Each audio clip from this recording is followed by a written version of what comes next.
Buana pakai anu kah? Pakai internet. Oh, Oke, bismillahirrahmanirrahim. Kita akan mulai materi fikih sholat. Nanti bisa disimak Bapak share slide. Nanti Bapak sama terangkan. Seandainya nanti dalam keterangan Bapak ada yang kurang jelas, nanti kalian langsung potong saja, enggak apa-apa. Enggak sopan, Pak, enggak apa-apa ya. Enggak apa-apa, Bapak udah kasih izin. Jadi seandainya ada yang mau ditanya langsung saja dipotong, keterangan Bapak langsung ditanyakan ya. Oke, bentar, Bapak siapkan slide-nya.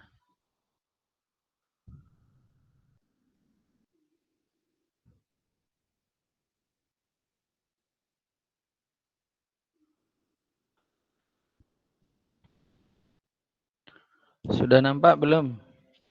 Sudah nampak belum slide-nya? Sudah, Pak. Sudah, Sudah, Pak. Oke. Oke, baik, kita mulai. Sudah, Pak. Bismillahirrahmanirrahim. Salat adalah salah satu rukun Islam yang harus dilaksanakan, bukan hanya dipercayai tapi juga harus dilaksanakan oleh umat muslim. Dalam hadis itu ada beberapa hal yang menyangkut perintah salat, termasuk yang berkaitan dengan usia kalian. Nabi Muhammad SAW dalam sabdanya memerintahkan orang tua kita, ajari anakmu salat di usia 7 tahun. Kalau 10 tahun belum salat, maka pukullah, begitu bahasanya. Karena ini penting. Kenapa harus mulai dari kecil? Karena sholat itu harus dibiasakan. Dia kewajiban yang harus dibiasakan sehingga menjadi sebuah kebutuhan. Kalau dimulai dari kecil, nanti akan menjadi kebiasaan yang mudah dan ringan untuk melaksanakannya. Kalau hari ini kalian mungkin lihat banyak orang yang sudah berumur atau yang senior-senior itu jarang sholat, malas sholat, bisa jadi karena mereka dulu sama orang tuanya tidak dipaksa untuk sholat sejak kecil. Sesuai dengan pepatah yang berlaku di Indonesia, melukis mengajari anak di masa kecil itu sama dengan melukis di atas batu. Itu pepatah Indonesia kelihatannya, padahal itu adalah hadis dia. Jadi mengajari anak di waktu kecil sama dengan melukis di atas batu yang dia akan melekat, membekas dan tidak akan pernah hilang. Tetapi belajar di waktu dewasa itu sama dengan melukis di atas air.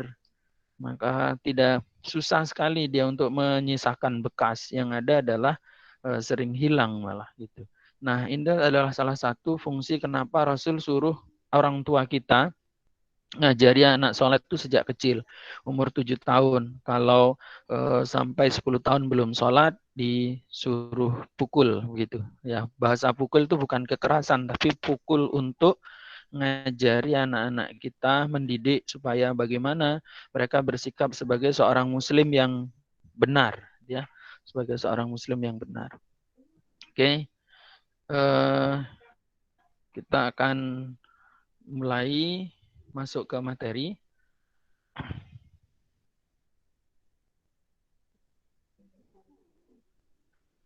Sejarah tentang diwajibkannya sholat.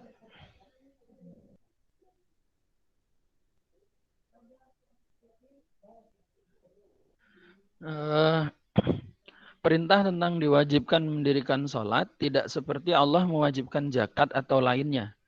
Ya, sebelum Ramadan kemarin kalian kan banyak memperingati itu ya, peringatan Isra Mi'raj di bulan Rajab gitu.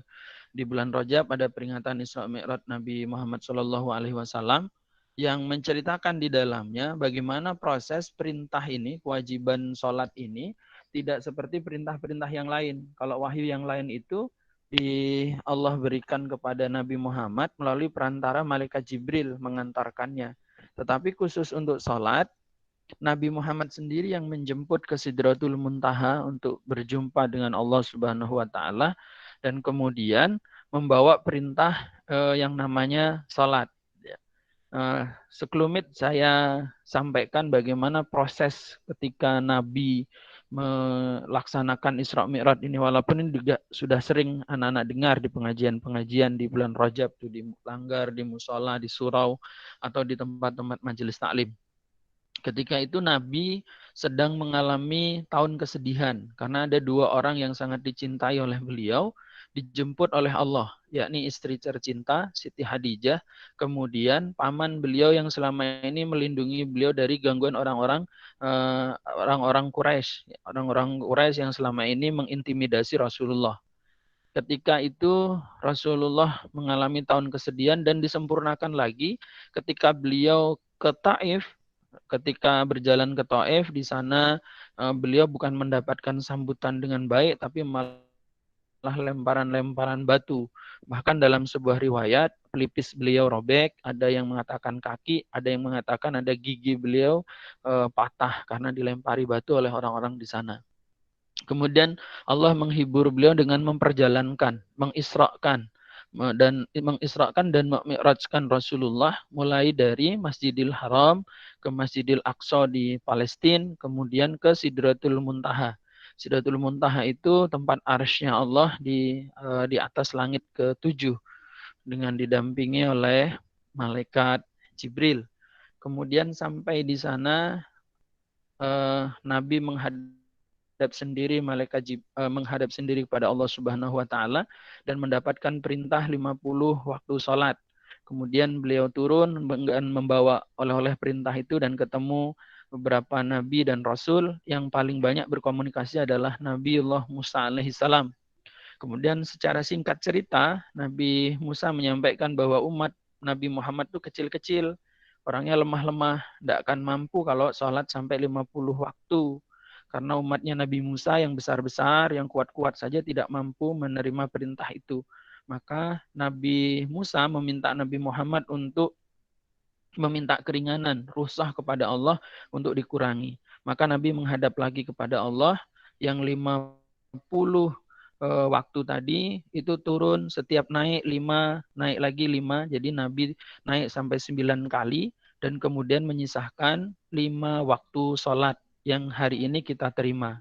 Ya, 5 waktu sholat yang hari ini kita terima, yakni sholat maghrib, isya, subuh, duhur, dan asyar. Gitu ya. Jadi dari 50 waktu berubah menjadi 5 waktu. Itu sekelumit cerita tentang perintah sholat. Kemudian pengertian sholat secara etimologi, sholat berarti doa atau menurut bahasa itu ya. Etimologi itu bahasa. Sholat itu bermakna doa. Secara terminologi, istilah agama syar'i, para ahli fikih mengartikan sholat yakni beberapa ucapan dan perbuatan yang dimulai dengan takbir dan diakhiri dengan salam. Yang dengannya kita beribadah kepada Allah menurut syarat-syarat yang telah ditentukan. Jadi dia satu ibadah, rangkaian ibadah yang sudah diatur. Yang sudah diatur tata urutannya dan ada kewajiban-kewajiban yang mesti harus dipenuhi sebelum ibadah ini dilaksanakan. Dan ada ketentuan-ketentuan yang harus dipenuhi ketika ibadah ini dikerjakan. Kalau tidak dipenuhi apa yang sebelum mengerjakan sholat dan apa yang ada di dalam sholat, maka sholat itu dikatakan tidak sah. Gitu. Jadi ini bukan hanya sekedar rangkaian ibadah biasa, tetapi dia punya ketentuan yang baku, yang tidak bisa dibolak-balik, diutak-atik, diubah-ubah. Nah, itu adalah sholat menurut istilah. Kemudian secara hakikat, sholat itu adalah berhadapannya hati, jiwa kita kepada Allah. Secara mendatangkan rasa takut, takwa kepada Allah dan menumbuhkan dalam hati rasa kebesaran dan kesempurnaan kekuasaannya. Atau mendahirkan hajat dan keperluan kita kepada Allah yang disembah dengan perkataan dan pekerjaan dengan kedua-duanya berlangsung. Jadi secara hakikat sholat itu adalah merasa sedang berkomunikasi dengan Allah, yakin bahwa Allah sedang ada di hadapannya, atau kalau tidak yakinlah Allah pasti melihatnya. Nah, jadi sholat itu seperti itu, bukan hanya sekedar ritual formalitas saja, misalnya takbiratul ikhram, kemudian Fatihah, ruku dan sebagainya, tetapi ada rasa di sana setiap ucapan yang dilakukan oleh seorang musolli, orang yang sedang sholat itu, memang dia sedang berkomunikasi dengan Allah Subhanahu wa Ta'ala.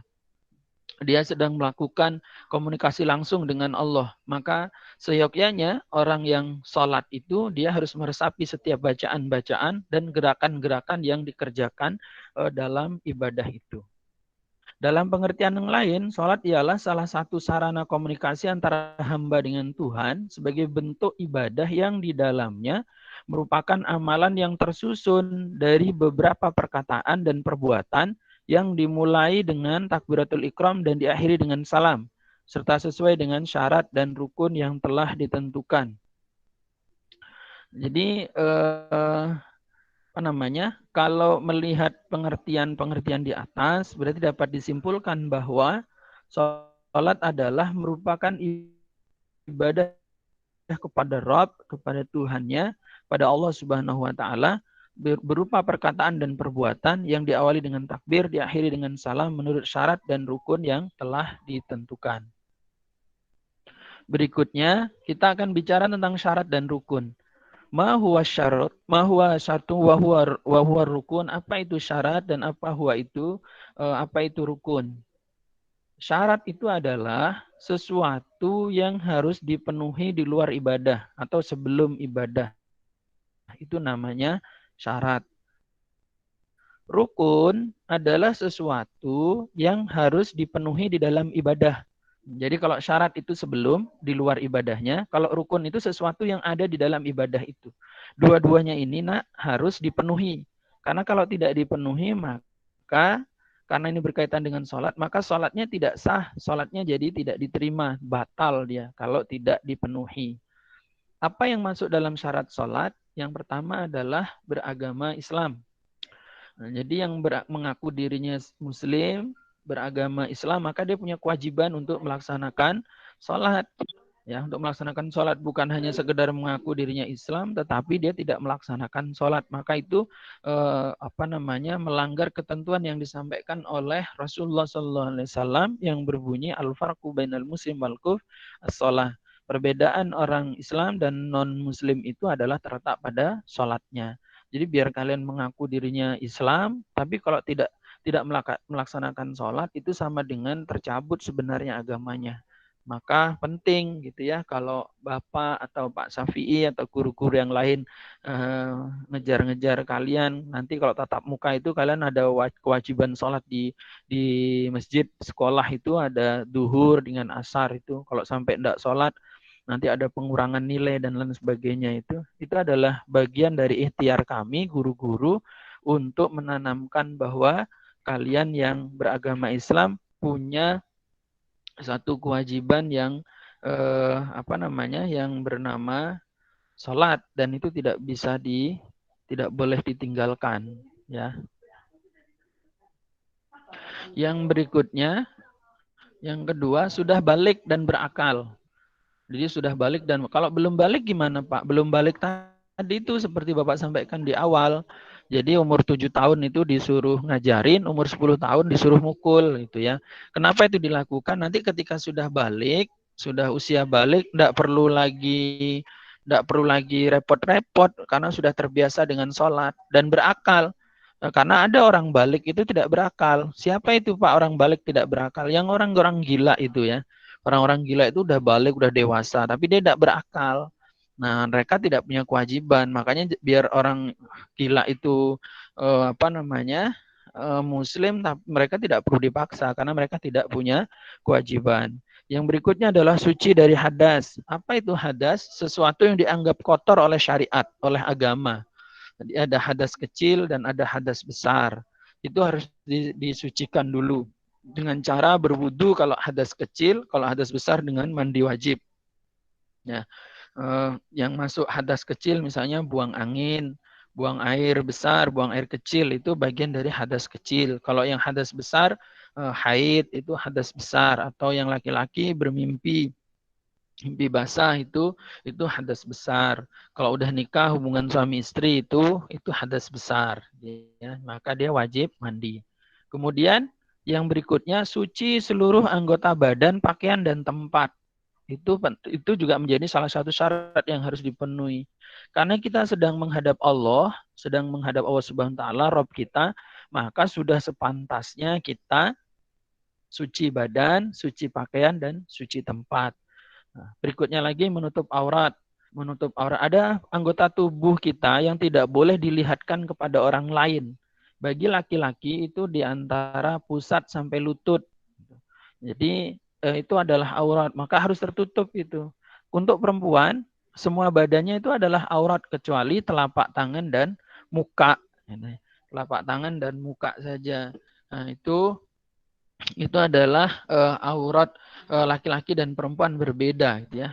Dan itu harus dipenuhi ketika sholat. Berarti kalau sholat kita pakai sarung, Pak, yang penting udah di atas pusat, kemudian di bawah lutut, berarti sah, Pak. Iya, sah secara syarat itu memang sah. Tapi secara etika ya, masa kita sholat enggak pakai baju, gitu ya. Nah, menghadap Allah kok enggak pakai baju, kan enggak memenuhi adab itu. Maka disunahkan kita pakai pakaian. Walaupun sebenarnya cuma pakai sarung, yang penting sudah di atas pusat itu sudah boleh bagi laki-laki. Nah, tapi kan enggak pantas. Masa menghadap Allah seperti itu. Oke. Berikutnya, masuk waktu sholat yang telah ditentukan. Dalam Al-Quran itu sudah ada salah satu ayat yang berbunyi as-sholatu ala waktiha. Sholat itu ada ketentuan-ketentuannya. Nggak boleh sholat isya kok dilaksanakan di siang hari, itu nggak boleh. Sholat subuh kok dilaksanakan jam 7 pagi, itu nggak boleh, ya. Nah, terus kemudian sholat duhur karena ngantuk, Pak, ini puasa jadi enggak bangun tidur, nanti bangun jam 4 baru sholat duhur, itu enggak boleh. Jadi masing-masing sholat ada ketentuan. Ada ketentuan yang kalau mengikuti hadis, ketentuannya yang dijadikan sandaran ketentuan adalah matahari. Ya, karena dulu kan belum ada jam, ya, belum ada jam. Matahari dulu yang dijadikan patokan. Saya ambil contoh, subuh itu dilaksanakan sejak terbit fajar. Apa itu fajar? Adalah awalan, pendahulu matahari. Ya, fajar itu adalah pendahulu matahari, cahaya yang muncul di pertama kali sebelum matahari. Nah, itu waktu subuh. Kemudian duhur di saat bayangan kita sudah condong, sudah condong ke sebelah timur. Jadi kalau tepat bayangan kita tidak ada itu, kita berdiri bayangan kita hilang, itu waktu haram, di waktu yang dilarang untuk sholat. Nah, setelah sudah kelihatan ke arah timur, itu baru masuk namanya duhur. Kemudian nanti kalau bayangan kita ke arah timur sudah sejajar tingginya, misalnya tinggi kalian 160, nanti bayangannya juga sudah lewat dari 160, 161, bayangannya ke arah timur, itu masuk waktu asar. Ketika matahari terbenam, itu masuk waktu maghrib. Terus kemudian ada ufuk merah. Ufuk merah itu adalah ketika matahari sudah hilang, nanti ada sisa-sisa, itu ada bias cahaya matahari, kebalikannya fajar pagi. Itu masuk waktu isya. Nah, dulu begitu patokannya, pakai matahari. Tapi kalau sekarang kan enggak, sudah ya. Sekarang udah mudah. Kalian enggak perlu ngeliatin matahari kalau mau sholat. Tinggal lihat jam, lihat waktu. Saya yakin kalian semua punya itu ya, nggak punya jam tangan seperti yang Bapak pakai, tapi kalian kan pasti punya HP. Kalau pengen lebih yakin lagi, bunyikan itu, download aplikasi-aplikasi yang berisi jam-jam sholat. Jadi nanti setiap waktu sholat datang, azan berkumandang. Tapi jangan juga kemudian terjebak. Kalian tidur tiba-tiba dengar suara azan langsung berbuka. Oh, nanti dikiranya maghrib, tak taunya masih duhur. Berikutnya adalah menghadap kiblat. Posisi sholat itu bukan karena menghadap ke barat. Ya. Kenapa kita menghadap ke barat? Karena kebetulan Indonesia itu kalau ditarik di peta berada di sebelah timurnya Ka'bah. Berada di timurnya Ka'bah, makanya kita menghadap ke barat. Nanti kalau kalian siapa tahu dikodarkan Allah untuk kuliah di Amerika sana, misalnya, atau di wilayah Eropa, nanti akan berubah, tidak menghadap ke barat lagi. Kalau kalian ada di Amerika, nanti menghadapnya, sholatnya menghadap ke selatan. Karena Amerika itu posisinya berada di utaranya Ka'bah, di utaranya Mekah. Kalau di Eropa nanti menghadapnya ke timur, karena Eropa berada di baratnya berada di baratnya Ka'bah. Jadi di mana kalian berada dan posisi Ka'bah di mana itu yang menyesuaikan, karena arah titik bukan kita menghadap Ka'bah, tetapi menghadap titik yang ditentukan Allah, ditandai dengan simbol yang bernama Ka'bah yang dijadikan rujukan oleh umat Islam seluruh dunia yang kalau haji dan umroh itu datang ke sana di Makkah Al-Mukarramah, Arab Saudi ya. Berikutnya, mengetahui mana yang rukun dan mana yang sunnah. Itu penting karena nanti kalau kalian meninggalkan rukun, seperti Bapak sampaikan di awal, rukun sholat itu tidak boleh ditinggalkan. Kalau ditinggalkan nanti tidak sah sholatnya. Tapi kalau yang sunnah boleh, ya, boleh ditinggalkan. Tapi walaupun sayang kalau tidak dikerjakan. Nah, mana yang masuk rukun dan mana yang masuk sunnah berikutnya akan kita bahas. Anak-anak kalau ada yang kurang jelas langsung dipotong suara Bapak ya. Siapa tahu ada yang mau ditanya. Yang pertama, rukun sholat.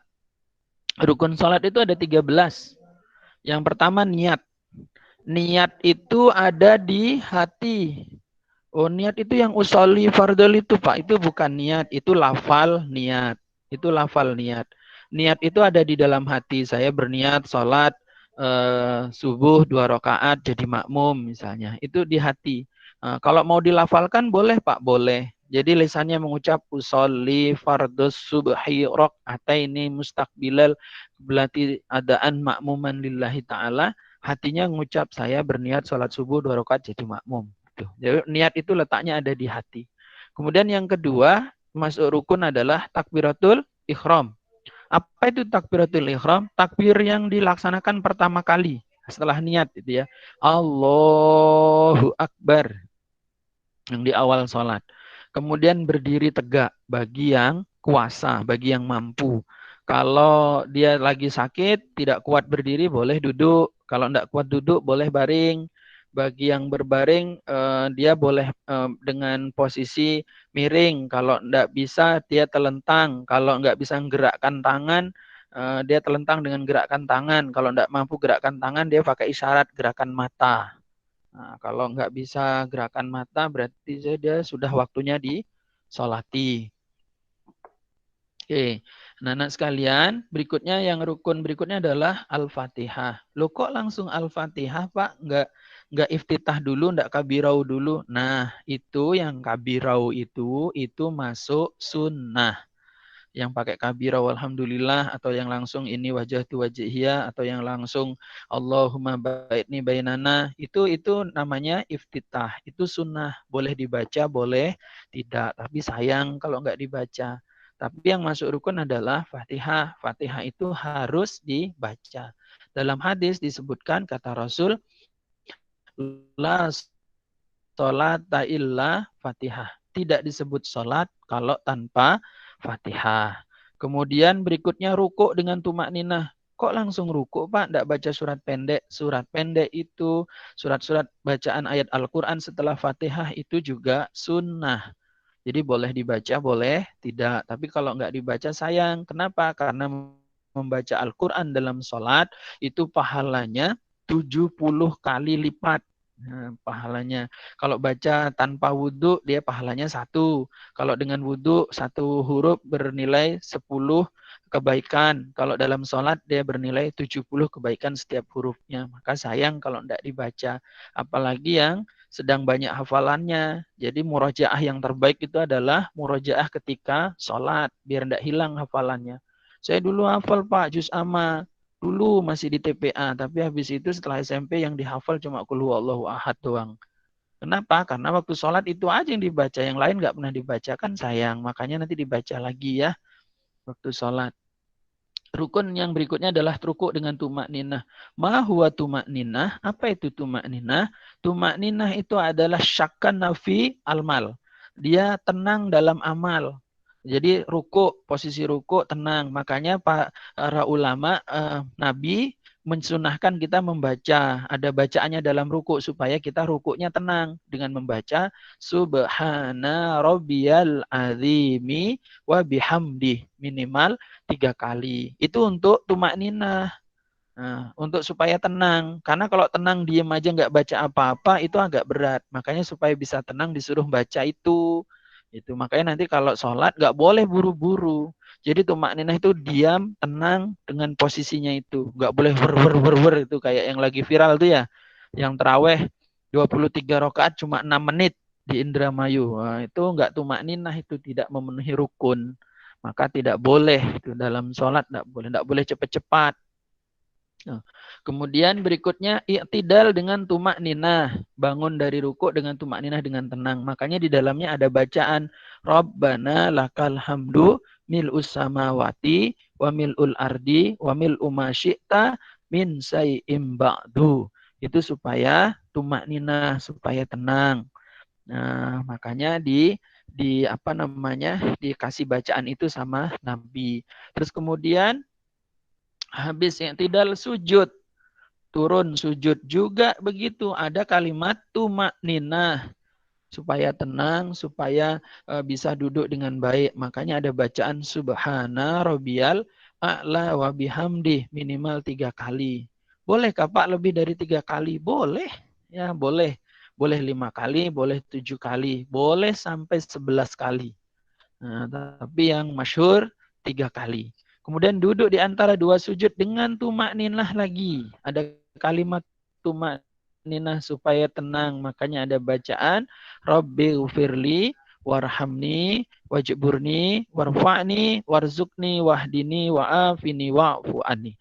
Kemudian yang berikutnya yang masuk rukun adalah duduk tasyahud akhir.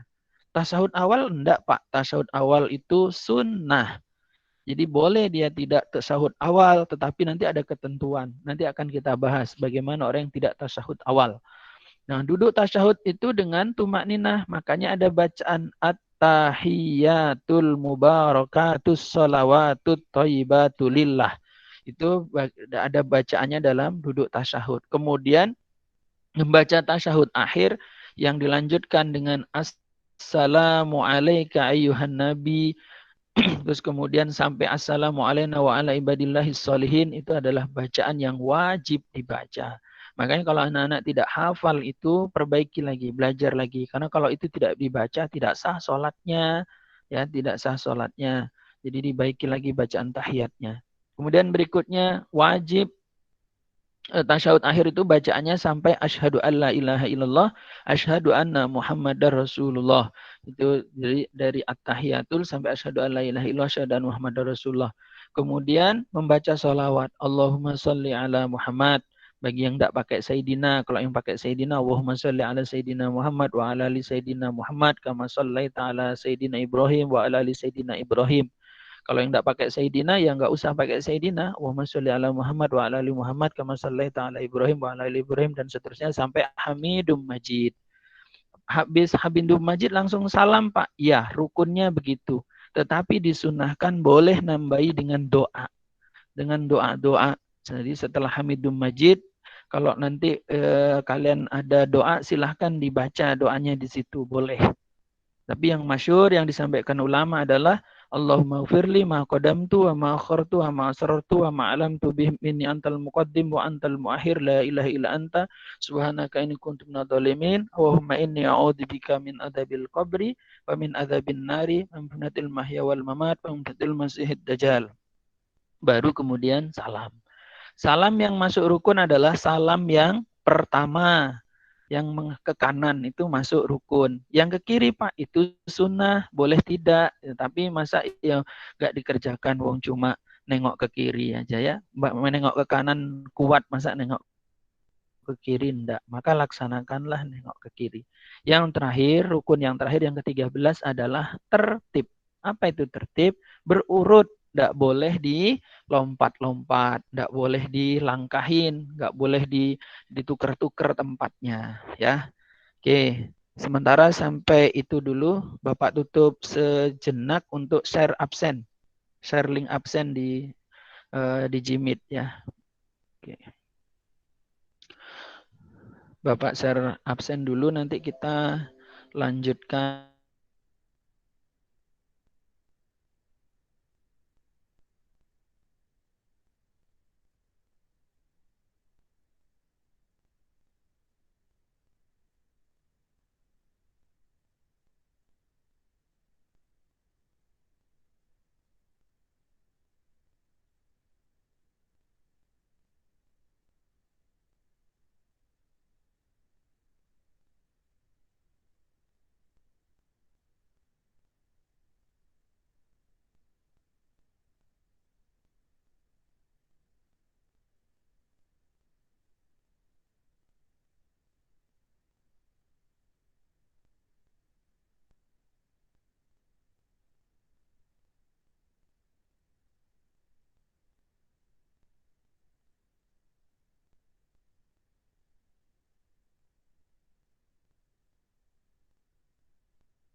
Oh.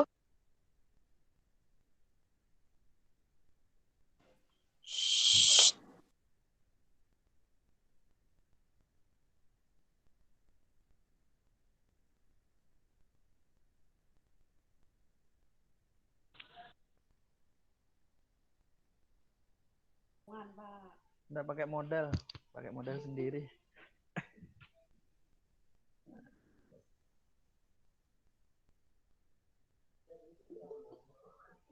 Halo. Halo, Nak. Dari tadi putus ya? Ya, Pak. Sampai mana tadi putusnya? Waktu Bapak nerangkan tadi masih sempat dengar sampai mana? Halo, Nak. Sampai mana tadi waktu dengerin keterangan Bapak tadi?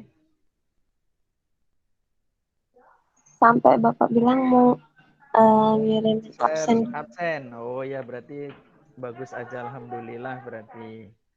Ya, bentar Bapak.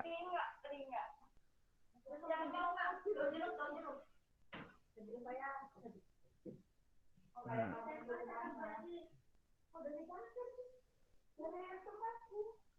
Bentar Bapak, link absennya mana? Di percakapan.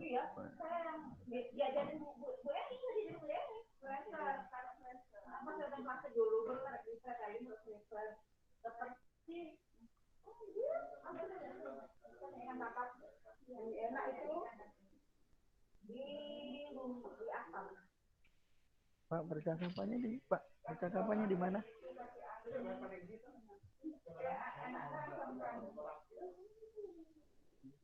Hah? Enggak lah, waduh. Hah? Oh iya ini. Oke. Di rumah itu banyak betul salah. Sampai gue bingung sekali itu. Banyak betul.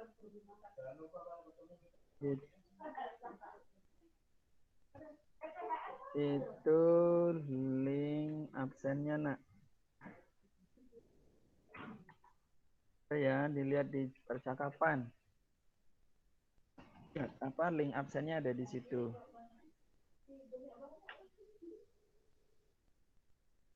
Oke, masih terdengar suara Bapak? Masih, Pak. Oh ya. Sudah Bapak share ya link absennya ya di percakapan. Oke, Bapak lanjutkan lagi.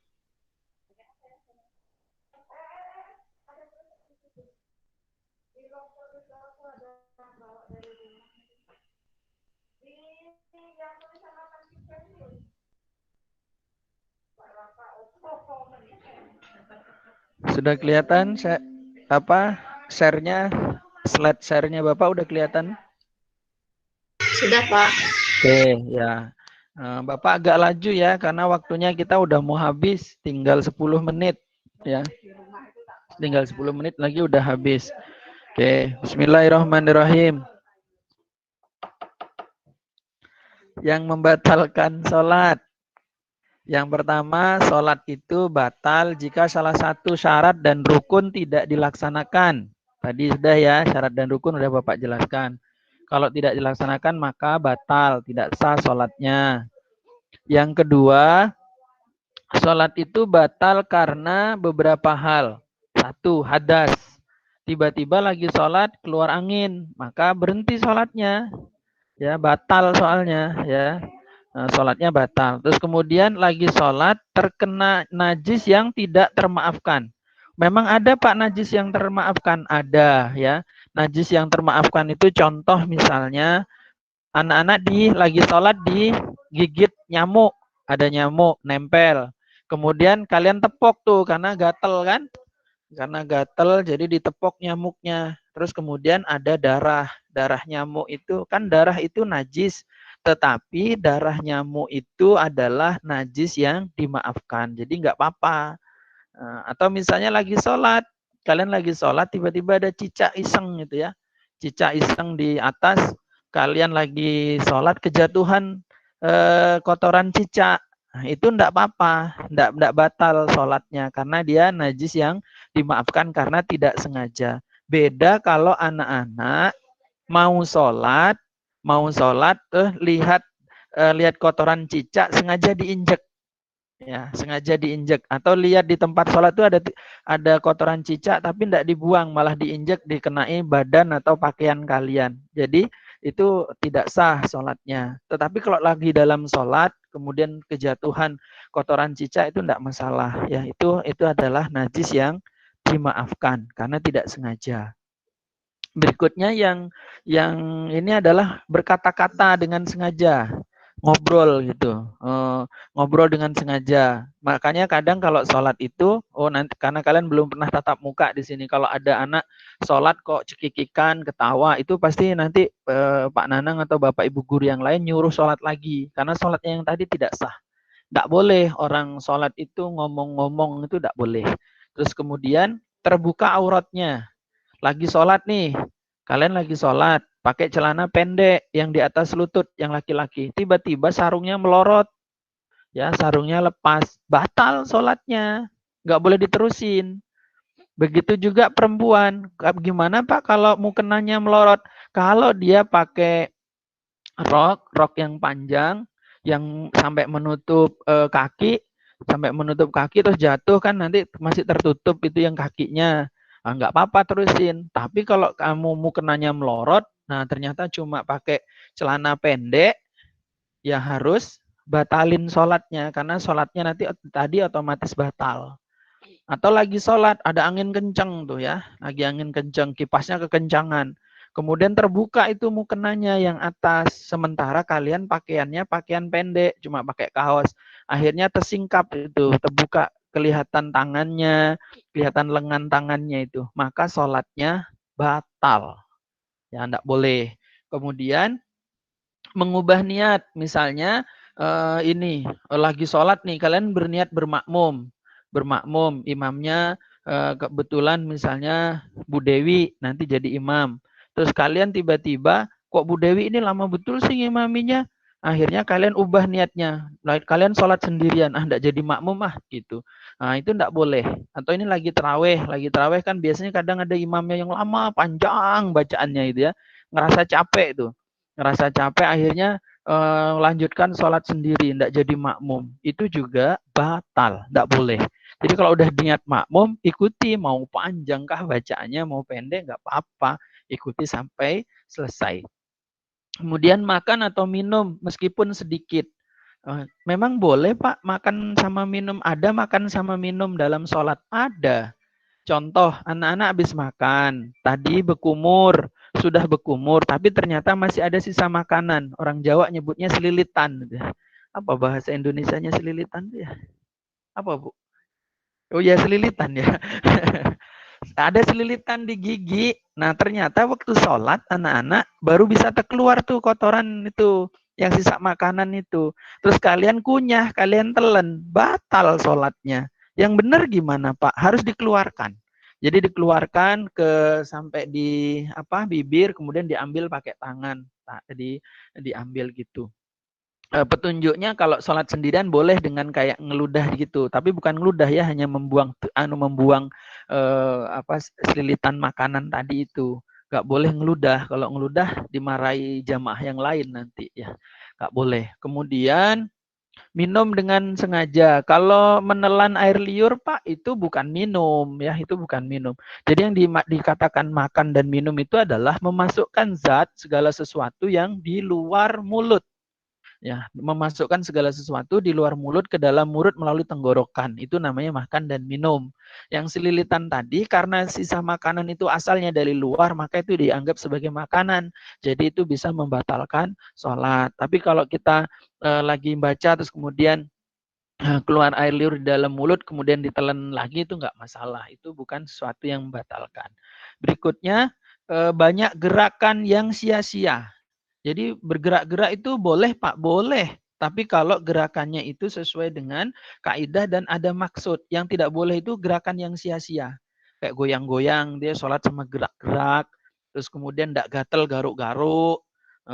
Sama noleh-noleh, matanya nggak fokus ke tempat sujud. Itu tidak boleh dalam sholat. Kemudian membelakangi kiblat. Ini biasanya ada orang yang nggak tahu arah kiblat tuh, orang baru datang di daerah kita, kemudian dia nggak ngerti arah kiblat, dia sholat aja. Nah, kalau kalian lihat ada orang seperti itu, langsung diputer, diarahkan ke kiblat. Jangan ditegur, woi salah woi, gitu, bukan. Tapi langsung dipegang, diarahkan ke kiblat yang betul. Tapi harus yang sejenis. Kalau perempuan ya yang muter perempuan, kalau laki-laki laki-laki. Nggak boleh saat yang sholat perempuan salah kiblat, yang muter laki-laki, nanti tidak jadi sholat nanti. Ya. Oke, berikutnya adalah menambah gerakan atau rukun perbuatan dalam sholat yang tidak dibolehkan dalam sholat. Jadi tidak boleh. Aturan sholat tadi udah ya, rukunnya udah ada 13 rukun itu. Terus kemudian ada beberapa sunnah yang dibolehkan. Yang tidak boleh adalah nambah-nambahi.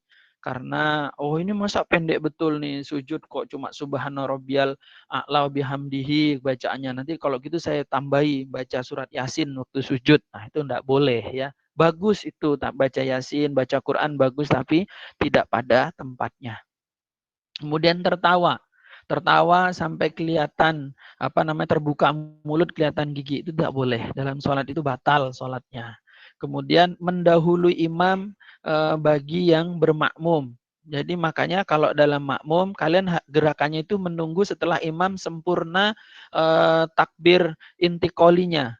Takbir intikoli itu setelah takbiratul ihram itu takbir pertama. Takbir intikoli itu takbir berikutnya.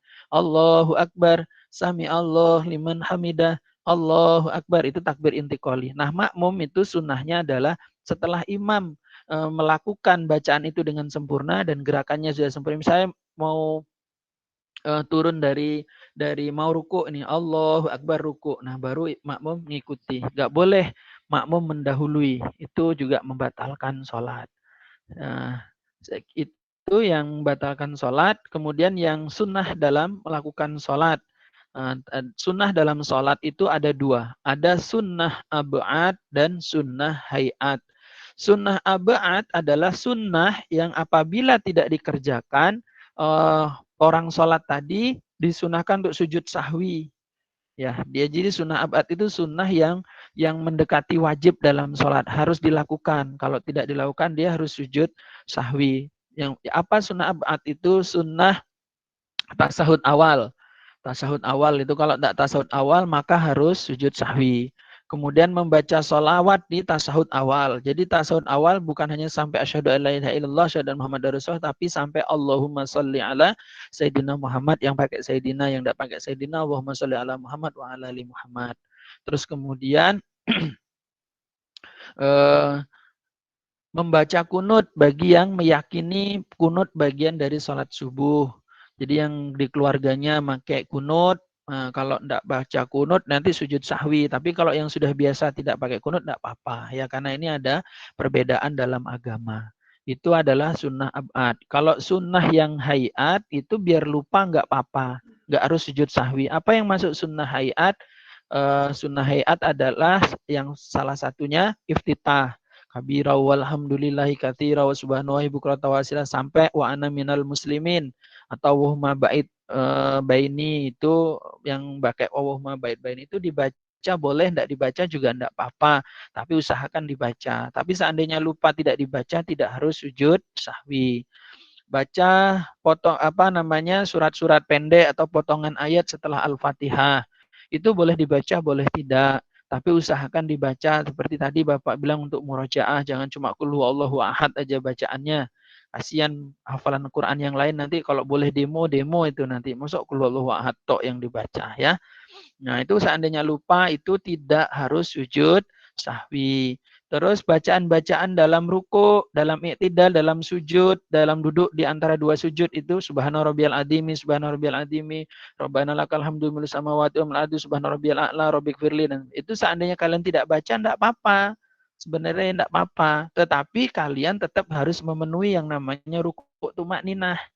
Ya, seandainya tidak baca boleh, tapi harus Bapak mengharuskan kalian baca. Secara hukum sebenarnya enggak apa-apa enggak dibaca, tapi sayang masa sudah harus tumakninah kok enggak ngapa-ngapain, diem doang. Ya, harus dibaca. Dan bacaannya juga pendek dan diulang-ulang. Jadi dibaca itu namanya sunnah Hayat. Sunnah hayat itu sunnah yang dikerjakan pahalanya luar biasa. Kalau tidak dibaca tidak membatalkan sholat dan tidak harus sujud syahwi. Oke anak-anak, saya kira itu pembahasan tentang fikih sholat. Ada yang mau ditanyakan? Ada yang mau ditanyakan? Tidak. Sudah paham ya?